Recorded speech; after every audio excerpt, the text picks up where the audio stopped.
Seguimos, tenemos todavía mucho programa por delante, muchos temas de los que hablar y tenemos además la presencia con nosotros de Fran Hernández. ¿Qué tal, Fran? Bienvenido. Muy bien, aquí una semana más. Hablándonos de temas variados y hoy concretamente de algo que también puede ser, como os he comentado antes con el vampirismo, dar cierto temor, ¿no? Cierto terror.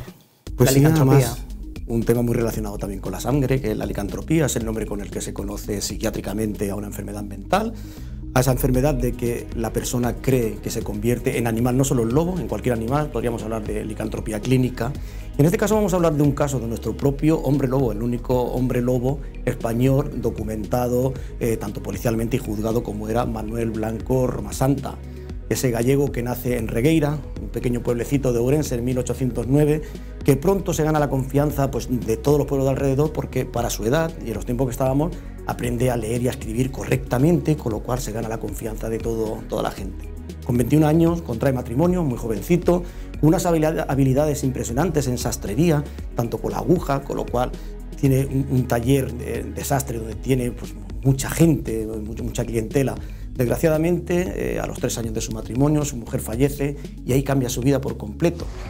Decide dejar la sastrería y todas sus habilidades como sastre y se dedica a la venta ambulante, recorriendo de pueblo en pueblo aquellas montañas gallegas en el cual conoce mucha gente y no se sabe por qué empieza a cometer una serie de asesinatos, pues eso, aprovechando esa maestría que tiene con la escritura y con la lectura y ganándose la confianza de la gente, empieza a cometer una serie de asesinatos.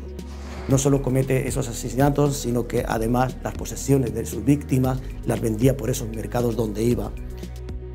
Ahí es donde empieza su fama, el sacamantecas, ya que se dice que con la sangre de las víctimas y la grasa fabricaba un ungüento de la eterna juventud, un quitadolores, un quitarrugas, un quitapenas, y se hace muy famoso. No se puede demostrar esos asesinatos porque era tan meticuloso que lo que hacía era prometer acompañar a sus víctimas pues, de pueblo en pueblo, conociendo las rutas más cortas por la montaña y asegurándole pues eso, el mejor camino, fuera de asaltantes, fuera pues, bueno, de cualquier tipo de violencia. Y ahí es donde empieza la historia de Manuel Blanco Romasanta, ese hombre lobo. Sí que es cierto que llega un momento de su vida que parece que quiere estabilizarse, conoce a Manuela, una mujer en la que le propone montar un negocio de sastrería, montan un pequeño taller, pero ahí sucede algo y es que le quieren embargar el taller, él parece que pierde la razón y asesina a uno de los alguaciles, con lo cual tiene que huir, vuelve a huir por los montes y a partir de ahí él es perseguido por las autoridades, por la policía, lo que pasa que sin éxito ninguno, ya que nadie sabe dónde se metía, se sabía que antes iba por los mercados, pero ahora nada, se busca por las montañas, se busca por todas partes, pero no encuentran nada de él.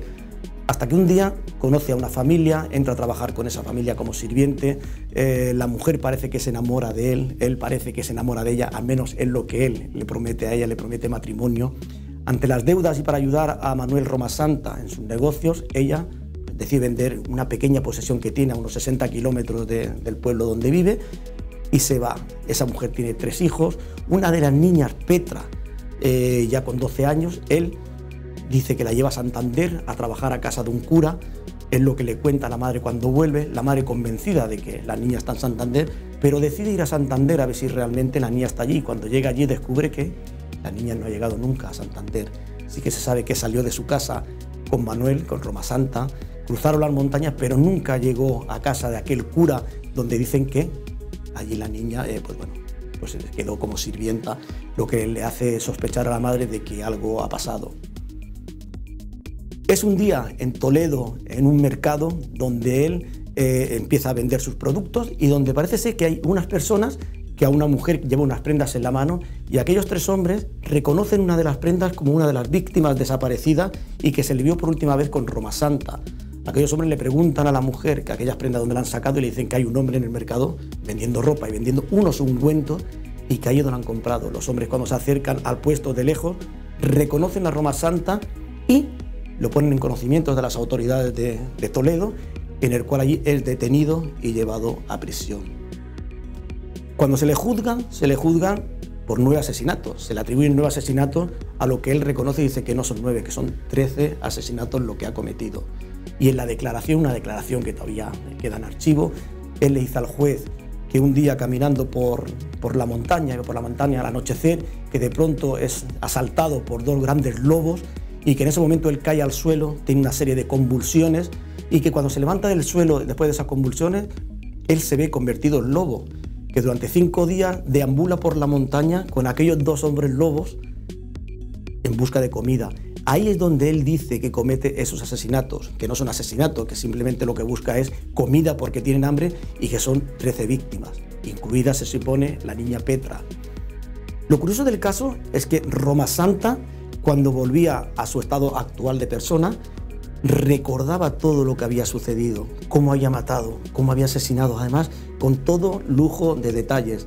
Él dice que aquellos dos lobos también adoptan la forma de persona cuando pasan estos 5 días y que son 2 hombres de Valencia que también han sido víctimas, según él, pues de eso, de un conjuro, de un hechizo, un brujo, de cuando él era pequeño. Pero bueno, el juez, muy lejos de creérselo, lo que dicta contra él es morir al garrote vil por estos 9 asesinatos. Los otros 4 que se atribuyen nunca se supieron quiénes eran, posiblemente pues serían los transeúntes que pasaban por la montaña sin familia, vagabundos, y que no se pudo probar que realmente los mató.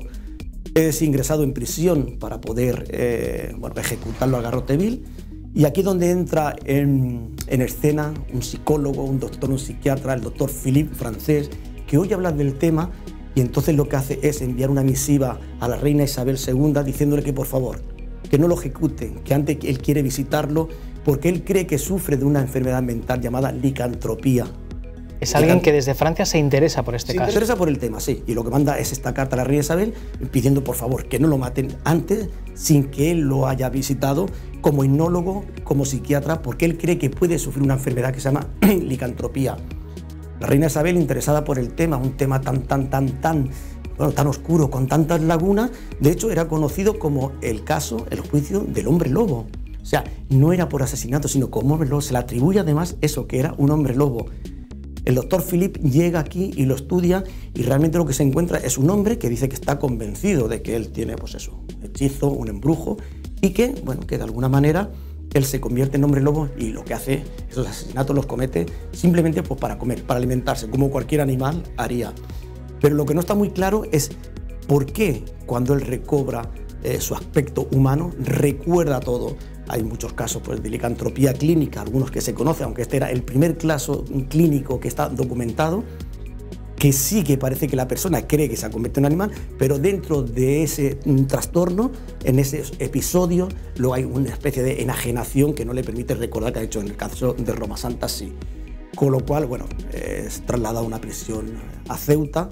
Hay quienes dicen que muere, pues bueno, allí en el mismo Toledo, y hay quienes dicen que no, que en el año 1863, bueno, fallece de un cáncer de estómago y todo lo que queda ahí en el aire. Es decir, su testimonio en el juicio ante el juez en el que dice que es un hombre lobo poseído por un hechizo, una bruja, y lo que dice el doctor Philippe, ese francés hipnólogo, que dice que lo que sufre es un trastorno de licantropía clínica. Es la primera vez que se hablaba de ese tipo de trastorno, licantropía clínica, y llega hasta fecha de hoy, pues eso, como un hombre lobo, pues encarnado, pues eso, en una persona, en un hechizo, pues como todos los hombres lobo y como todos los embrujos y hechizos. ¿Se sabe, Fran, si Roma Santa tenía algún tipo de características físicas que fueran diferentes o especiales en otras personas? De hecho, cuando nace, a él se le inscribe como Manuela. Hay quien dice que nace como niña, con lo cual no está muy claro, parece que era hermafrodita. Entonces era un hombre muy bajito, 1,37 m, 1,40 m como mucho, muy bajito. Tenía los rasgos físicos sí que eran muy femeninos, por eso se dice que podía ser una chica o un chico, una hermafrodita, no está claro. Pero sí que es cierto que cuando nace se le inscribe con el nombre de Manuela. Curioso.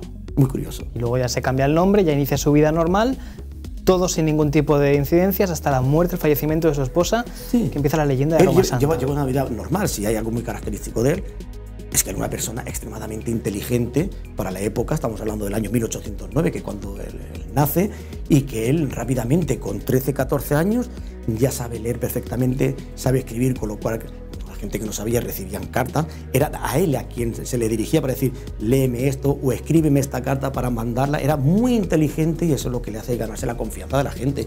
Además, dicen que era una persona pues, físicamente muy agraciada, muy atractiva, con lo cual, pues bueno, eso también ganaba mucho la confianza de la gente. Y en cualquier caso era una persona, pues bueno, un ciudadano normal, de esa aldea, ahí en Galicia, que lleva una vida normal, con 21 años se casa, desgraciadamente 3 años después de matrimonio su mujer fallece y ahí es donde cambia su vida completamente, con unas habilidades, como he dicho anteriormente, en sastrería, pues impresionante, no propia de un hombre de la época, que ya sabes tú, pues en aquella época los hombres eran más rudos, de la labranza, más de yunque y martillo, y él, pues bueno, tiene unas habilidades con la sastrería, que hacía vestidos, hacía ropa, hacía, bueno, una serie de cosas que era impropia de la época en un hombre. Primer caso de licantropía clínica conocido en nuestro país. Primer caso de licantropía clínica conocido no solo en nuestro país, en el mundo entero, era de Manuel Blanco Romasanta. En el mundo entero es el primer diagnóstico que hay de licantropía clínica. Se ha asociado la licantropía a que la licantropía es un trastorno en el que se cree que es lobo la persona, pero no, realmente la licantropía es cualquier persona que crea que es capaz de transformarse en cualquier animal, sea que sea, se le denomina licantropía. En este caso, licantropía clínica, porque sí que era un trastorno que, según el doctor Philip, está más que probado que era un trastorno que él sufría. ¿Se siguen diagnosticando casos de licantropía clínica en nuestros días? Hay algunos casos de licantropía pasajero, personas que vienen o bien por rituales mágicos o bien por estados de drogas, etcétera, etcétera, un estado alterado de conciencia, creen que son animales, que son capaces de volar y ellos se lo creen. La única diferencia es que en el caso de Romasanta él recordaba todo lo que había sucedido y en el caso nuestro actual de las personas que se les diagnostica una licantropía, pues no recuerda, hay una enajenación absoluta y que no recuerdan nada. Pues el caso de Romasanta, el caso más conocido, el primero que se dio en nuestro país y en el mundo, como bien nos comentaba Fran Hernández, de licantropía clínica, y un caso que además también ha sido llevado a la literatura, al cine, etcétera, para hacernos conocer un poco más de Romasanta concretamente. Fran, muchísimas gracias. La próxima semana más. Hasta entonces. Hasta luego.